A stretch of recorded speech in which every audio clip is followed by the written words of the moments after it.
এই বস্তুটো মই বৰ দুখ পালো এই কথাটোত মানে যে তেওঁ সমগ্ৰ কাম বাদ দি তেওঁ সত্তাটো বাদ দি তেওঁক যেন কথাষাৰ শুনি আচৰিত লাগিছে আৰু আপোনালোকক শুনকচোন যিজন জুবিন গাৰ্গে অসমৰ বাবে অসমীয়াৰ বাবে ইমানখিনি কৰি থৈ গ'ল ঠিক আছে কিন্তু সেইজন জুবিন গাৰ্গক মদাহী সজাবলৈ বিচাৰিছে তো এইষাৰ কথা মই কোৱা কথা নহয় যিহেতু ফাষ্টেগ আদালত জুবিনদাৰ হত্যা গোচৰৰ শুনানি চলি আছে আৰু সেই সাক্ষ্য প্ৰদান কৰিয়ে পামী বৰঠাকুৰ বাই ক'লে যে সংবাদ মাধ্যমৰ আগত প্ৰকাশ কৰিলে যিজন জুবিন গাৰ্গে বা যিজন জুবিন দাই অসমৰ বাবে অসমীয়াৰ বাবে ইমানখিনি কৰিলে কিন্তু সেইজন জুবিন গাৰ্গক বা সেইজন জুবিন দাকে মদাহী সজাবলৈ চেষ্টা কৰিলে আৰু এই চেষ্টা কোনে কৰিলে ভিডিঅ'টো আমি শেষলৈকে শুনো আহক যে এই চেষ্টা কোনে কৰিলে আৰু পামী বৰঠাকুৰ বাই আৰু এনে কি মন্তব্য কৰিলে ভিডিঅ'টোত শুনো মোৰ শেষ হ'ল সাক্ষ্যদান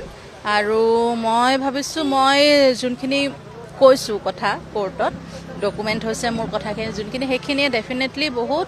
ষ্ট্ৰং কৰিব আমাৰ কেছটোত বহুত সহায় হ'ব কাৰণ মোৰ কথাখিনি সদায়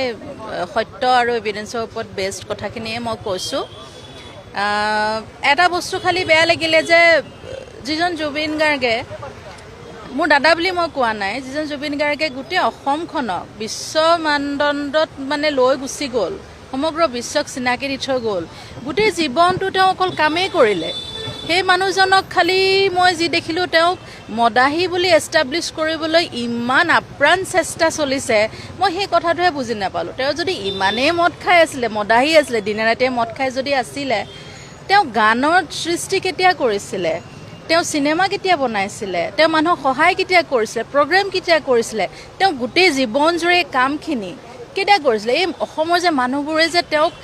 ইমান ভাল পায় এতিয়াও নিজৰ পৰিয়ালৰ নিচিনাকৈ ভাল পায় কিয় ভাল পায় এজন মদাহীকটো মানুহে এনেকুৱাকৈ ভাল পাব নোৱাৰে তেওঁ গোটেই সৃষ্টি তেওঁ গোটেই কামখিনি টোটেলি ইগন'ৰ কৰি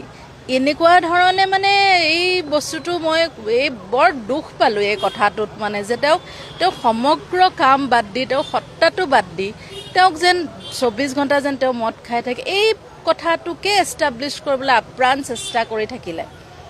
মই সেই কথাটোত বৰ দুখ পালোঁ এইটো ডিফেন্সৰ উকিলেই কৰিছে অসমৰ উকিল আৰু মই এইটোও আচৰিত যে তেওঁলোকে মানে কেনেকৈ এইখিনি কৰিছে তেওঁলোকে সেইবোৰ বাদেই আৰু বহুত কথাত বহুত সময়ত ইম'শ্যনেলো হৈছোঁ বহুত ইম'শ্যনেল কথাও হৈছে ইম'শ্যনেল ব্ৰেকডাউনো হৈছে মোৰ তাৰ মাজতে ধৰক যিকোনো ধৰণৰ কুৱেশ্যন বা চিটুৱেশ্যন এইবিলাক বস্তু সুধি আছে চকুৰ আগত মই ভিজুৱেলছ দেখি আছোঁ আমাৰ যোনখিনি একিউজড হত্যাকাৰীসকলক আমি দেখি আছোঁ এতিয়া তেওঁলোকক ডিফেন্স কৰিবলৈ মোক যি কুৱেশ্যন সুধিছে এইবিলাকত বহুত ইম'শ্যনেল টেকনিকেল বহুত ধৰণৰ কুৱেশ্যন আছে বহুত চিটুৱেশ্যন পাৰ কৰিছোঁ এই যোৱা 4-5 দিনৰ যোনখিনি মোৰ সাক্ষ্যদান আছিলে আৰু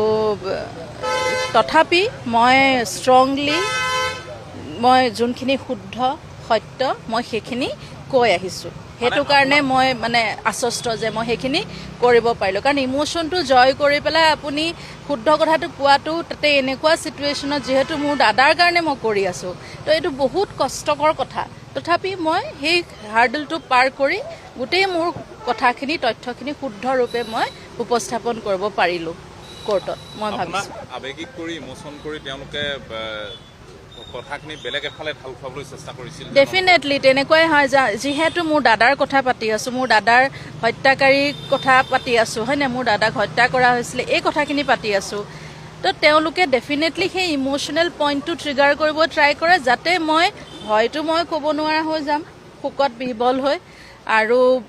তেতিয়াতো আৰু কোনো তথ্যই নোলাব চ' সেনেকুৱা ধৰণৰ কিছুমান টেকনিক এইবোৰ ইউজ কৰিছে কিন্তু মই ছাকচেছফুলি সেই গোটেইখিনি অভাৰকাম কৰিব পাৰিছোঁ সময় লৈছোঁ কিন্তু মই কৰিছোঁ নিজৰ কাম কিন্তু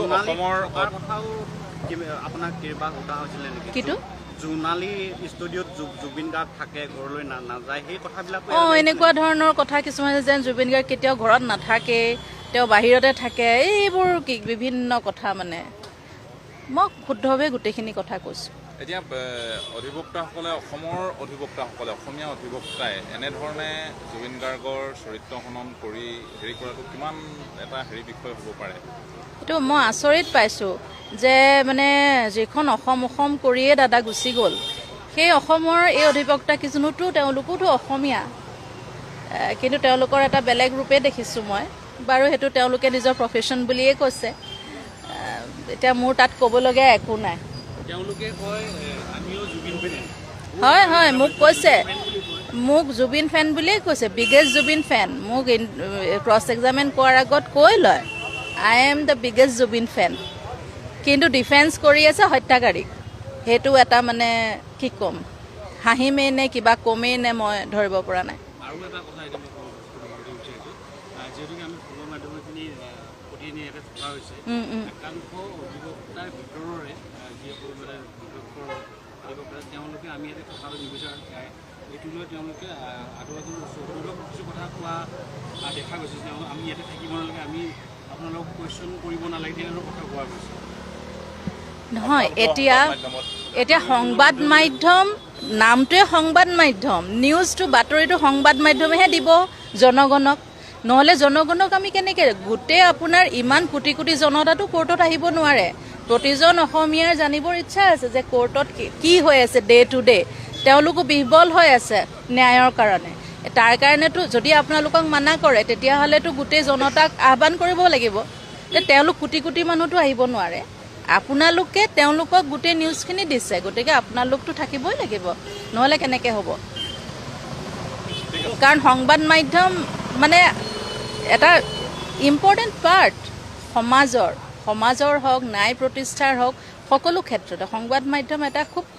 ইম্পৰ্টেণ্ট পাৰ্ট হয়। তো তেওঁলোকক বাদ দিতো আমি ক'ব নোৱাৰোঁ।